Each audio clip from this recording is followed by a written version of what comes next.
ಅವತ್ತು ನಂದಗುಡಿ, ಇವತ್ತು Bidadi.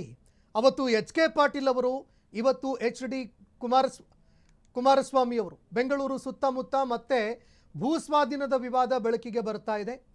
H K Patil ಅವರ ಹೆಸರು ಈ ಹಿಂದೆ ಕೇಳಿಬಂದಿತ್ತು. ಈಗ ಎಚ್ ಡಿ ಕೆ ಅವರ ಹೆಸರು ತಳುಕು ಹಾಕಿಕೊಳ್ಳುತ್ತಾ ಇದೆ. ಬೆಂಗಳೂರ ಸುತ್ತ ಮತ್ತೆ ಭೂಸ್ವಾಧೀನದ ವಿವಾದ ಭುಗಿಲೆದಿದೆ. ಹಳೆಯ ಯೋಜನೆಯೇ ಹೊಸದಾಗಿ ಬಂತ. ಹಾಗಾದ್ರೆ ನಂದಗುಡಿಗೆ ಬಿಡದಿ ಟೌನ್ಶಿಪ್ ಏನಾದರೂ ಆಯ್ತಾ?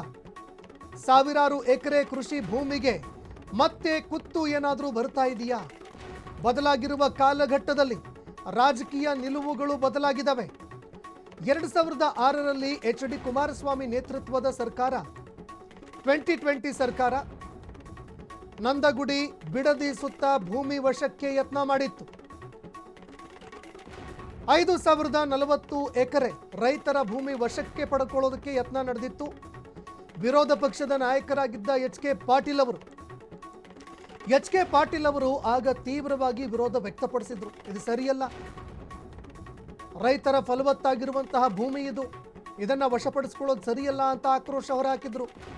ವರದಿ ನೀಡಿ ಸರ್ಕಾರದ ವಿರುದ್ಧ ಆಕ್ರೋಶ ವ್ಯಕ್ತಪಡಿಸಿದ್ರು. ಎಚ್ ಡಿ ದೇವೇಗೌಡ ಅವರ ಮಧ್ಯಪ್ರವೇಶವಾಯಿತು, ಯೋಜನೆ ಕೈ ಬಿಡಲಾಯಿತು. ಯಾವಾಗ ಎಚ್ ಡಿ ದೇವೇಗೌಡ ಅವರು ಮಧ್ಯಪ್ರವೇಶ ಮಾಡಿದ್ರು ಆಗ ಯೋಜನೆಯನ್ನ ಕೈ ಬಿಡಲಾಯಿತು. ಆದರೆ ಯಾವ ಎಚ್ ಕೆ ಪಾಟೀಲ್ ಅವರು ಈ ಯೋಜನೆಯನ್ನ ವಿರೋಧ ಮಾಡಿದ್ರು, ಈಗ ಅವರು ಮೌನವಾಗಿದ್ದಾರೆ. ಎಚ್ ಡಿ ಕುಮಾರಸ್ವಾಮಿ ಅವರು ಆ ಸಂದರ್ಭದಲ್ಲಿ 2006ರಲ್ಲಿ ಏನು ಯೋಜನೆ ಮಾಡೋದಕ್ಕೆ ಅಂತ ಮುಂದಾಗಿದ್ರು, ಟೌನ್ಶಿಪ್ ವಿಚಾರಕ್ಕೆ ಸಂಬಂಧಪಟ್ಟಂತೆ ಆಗ ಅವರು ಭೂಸ್ವಾಧೀನಕ್ಕೆ ಮುಂದಾಗಿದ್ರು. ಬೆಂಗಳೂರು ಸುತ್ತಮುತ್ತ ಮತ್ತೆ ಭೂಸ್ವಾಧೀನದ ವಿವಾದ ಈಗ ಭುಗಿಲೆಳುತ್ತಾ ಇದೆ.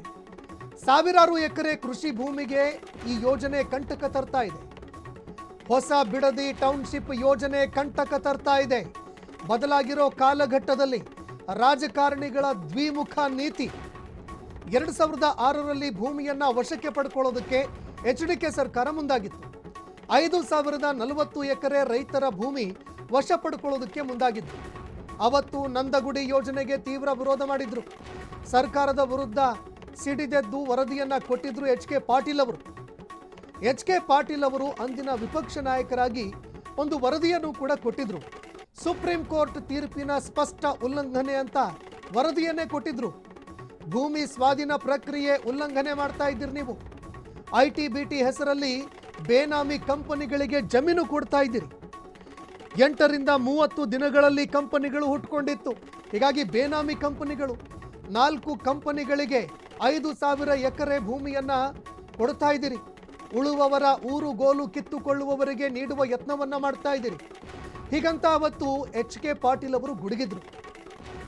ಇವತ್ತು ರಿಯಲ್ ಎಸ್ಟೇಟ್ ದಂಧೆ ಅಂತ ವರದಿ ಹೇಳ್ತಾ ಇದೆ. ಎಚ್ ಕೆ ಪಾಟೀಲ್ ಅವರ ವರದಿ ಬೆನ್ನಲ್ಲೇ ದೇವೇಗೌಡರು ಮಧ್ಯಪ್ರವೇಶ ಮಾಡಿದ್ದಾರೆ. ಇನ್ನು ದೇವೇಗೌಡ ಅವರು ಮಧ್ಯಪ್ರವೇಶ ಮಾಡಿದ್ರು.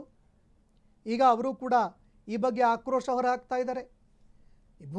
ಸ್ವಾಧೀನ ಪ್ರಕ್ರಿಯೆಯನ್ನು ಕೈ ಬಿಡಬೇಕು ರಾಜ್ಯ ಸರ್ಕಾರ, ಇದರಿಂದ ಹಿಂದೆ ಸರಿಬೇಕು ಅಂತ ದೇವೇಗೌಡರು ಕೂಡ ಹೇಳ್ತಾ ಇದ್ದಾರೆ.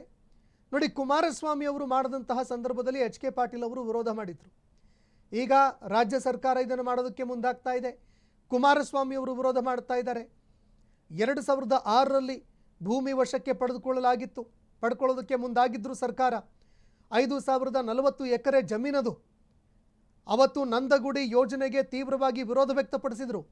ಸರ್ಕಾರದ ವಿರುದ್ಧ ಸಿಡಿದೆದ್ದು ವರದಿಯನ್ನ ಕೊಟ್ಟಿದ್ರು ಎಚ್ ಕೆ ಪಾಟೀಲ್ ಅವರು. ಇನ್ನು ಮತ್ತೊಂದು ಆರೋಪ ಕೂಡ ಕೇಳಬಂದಿತ್ತು, ಬೇನಾಮಿ ಕಂಪನಿಗಳು ಅನ್ನೋ ಆರೋಪ. ಇದೀಗ ಬಿಡದಿ ಬಳಿಯಲ್ಲಿ ಜಮೀನು ವಶಕ್ಕೆ ಪ್ರಸ್ತುತ ಸರ್ಕಾರ ಸಿದ್ಧತೆಯನ್ನು ಮಾಡಿಕೊಳ್ತಾ ಇದೆ. 7481 ಎಕರೆ ರೈತರ ಜಮೀನು ಪಡ್ಕೊಳ್ಳೋದಕ್ಕೆ ಈಗ ತಯಾರಾಗ್ತಾ ಇದೆ. ಹೊಸ ಸ್ವರೂಪದಲ್ಲಿ ಅಸ್ತಿತ್ವಕ್ಕೆ ಬರ್ತಾ ಇದೆ ಟೌನ್ಶಿಪ್. 18,133 ಕೋಟಿ ರು ವೆಚ್ಚದ ಟೌನ್ಶಿಪ್ ನಿರ್ಮಾಣಕ್ಕೆ ಪ್ಲಾನ್ ಮಾಡಿಕೊಳ್ಳಲಾಗ್ತಾ ಇದೆ. ಬೃಹತ್ AI ಪವರ್ಡ್ ಟೌನ್ಶಿಪ್ ನಿರ್ಮಾಣಕ್ಕೆ ಪ್ಲಾನ್ ಹಾಕಿಕೊಳ್ಳಲಾಗಿದೆ.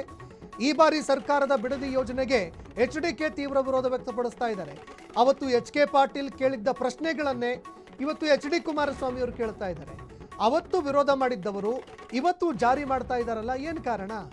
ಅವತ್ತು ಜಾರಿ ಮಾಡೋದಕ್ಕೆ ಹೊರಟಿದ್ದವರು ಇವತ್ತು ಇದನ್ನ ವಿರೋಧ ಮಾಡ್ತಾ ಇದ್ದಾರೆ. ಅಭಿವೃದ್ಧಿ ಹೆಸರಿನಲ್ಲಿ ಬಲಿಯಾಗ್ತಾ ಇರೋದು ಮಾತ್ರ ರೈತರು. ಸರ್ಕಾರ ಯಾವುದಿದ್ರೂ ಕೂಡ ಅಂತಿಮವಾಗಿ ಬಲಿಯಾಗ್ತಾ ಇರೋದೇ ರೈತರು.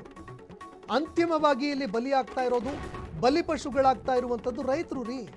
ಯಾರು ಕೇಳ್ತಾ ಇದ್ದಾರೆ ರೈತರ ಗೋಳನ್ನು? ಎಷ್ಟು ಜನರಿಗೆ ಭೂಮಿ ಬಿಟ್ಕೊಡ್ಬೇಕಂತಿದೆ, ಎಷ್ಟು ಜನ ರೈತರು ಇಲ್ಲವೇ ಇಲ್ಲ, ಖಂಡಿತವಾಗಿ ನಾವು ನಮ್ಮ ಭೂಮಿಯನ್ನು ಬಿಟ್ಕೊಡೋದಿಲ್ಲ ಅಂತ ಎಷ್ಟು ಜನರು ಹೇಳ್ತಾ ಇದ್ದಾರೆ? ಇದರ ಬಗ್ಗೆ ಸರ್ಕಾರದಕ್ಕೇನಾದರೂ ಗೊತ್ತಿದೆಯಾ? ಕಳೆದ ಬಾರಿನಾದರೂ ಸರ್ಕಾರಕ್ಕೇನಾದರೂ ಗೊತ್ತಿತ್ತಾ? HD ಕುಮಾರಸ್ವಾಮಿ ಅವರಿಗೂ ಕೂಡ ಆಗ ಗೊತ್ತಿತ್ತಾ? ಅವರೂ ಕೂಡ ಆಗ ಅದನ್ನೇ ಮಾಡಿದ್ರು. ಈಗಲೂ ಕೂಡ ರಾಜ್ಯ ಸರ್ಕಾರ, DK ಶಿವಕುಮಾರ್ ಅವರ ಸರ್ಕಾರ ಅದನ್ನೇ ಮಾಡ್ತಾ ಇದೆ. ಇದರ ನಡುವೆ ಕೇಳ್ತಾ ಇರೋ ಗಂಭೀರ ಆರೋಪ ಏನಂದರೆ, ಈ ಕೆಲವು ಕಂಪನಿಗಳು, ಬೇನಾಮಿ ಕಂಪನಿಗಳ ಹೆಸರು ಕೇಳಿಬರ್ತಾ ಇದೆ. ಕೇವಲ 5ರಿಂದ 30 ದಿನಗಳವರೆಗೆ ಅದರ ಒಳಗಡೆನೆ ಸೃಷ್ಟಿಯಾಗಿರುವಂತಹ ಕಂಪನಿಗಳಿದು. ಈ ಕಂಪನಿಗಳು ಹುಟ್ಕೊಂಡಿದ್ದು ಹೇಗೆ? ಆ ಕಂಪನಿಗಳಿಗೆ ಬೇನಾಮಿಯಾಗಿ ಮಾಡೋದಕ್ಕೆ ಏನಾದರೂ ಸರ್ಕಾರ ಹೋಗ್ತಾ ಇತ್ತಾ? ಈಗಲೂ ಕೂಡ ಹೋಗ್ತಾ ಇದೆಯಾ? ಆ ಪ್ರಶ್ನೆಗಳು ಕೂಡ ಈಗ ಎದುರಾಗ್ತಾ ಇದೆ.